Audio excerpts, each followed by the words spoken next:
Ons reis deur Romeine en vir oulaas vanoggend gaan ons deur hoofstuk 14.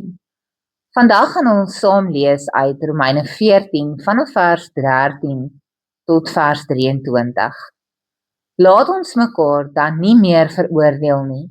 Neem jou liewer voor om niks te doen wat jou broer kan aanstoot gee of tot 'n val kan bring nie. Omdat ek die Here Jesus ken, weet ek en is ek daarvan oortuig dat niks van self onrein is nie. Maar as iemand iets as onrein beskou, vir hom is dit dan onrein.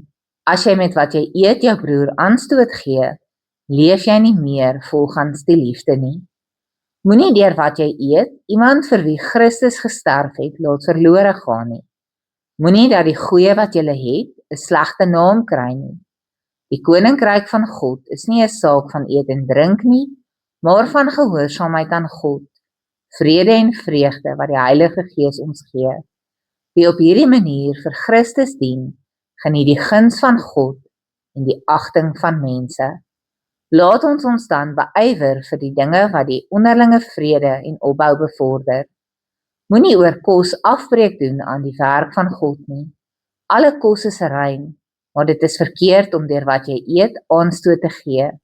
Dit is goed as 'n mens nie vleis eet of wyn drink of enigiets doen wat jou broer laat struikel nie. Laat jou oortuiging hieroor 'n saak tussen jou en God wees. Gelukkig is die man wat hom nie hoef te verwyd oor wat hy homself veroorloof nie.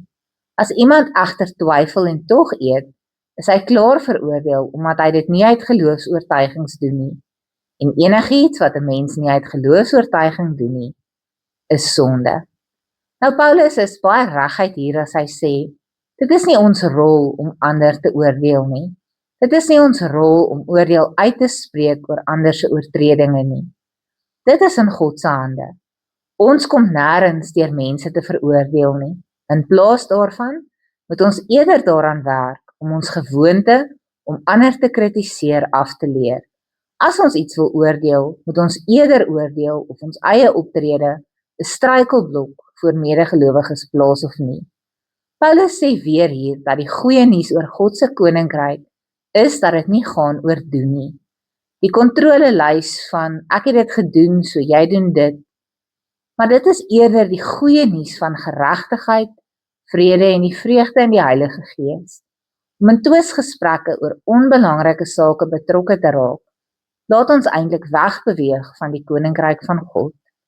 Liefde vir God en liefde vir mense is die sleutel as ons die koninkrykslewe ten volle wil leef. Dit is hierdie Christusagtige liefde wat ons in staat stel in die vryheid wat ons in Christus het om daarvolgens te lewe. Dit sê Paulus is hoe ons groei en hoe ons saam met ander na Christus op reis groei. Volgende keer gesels ons verder.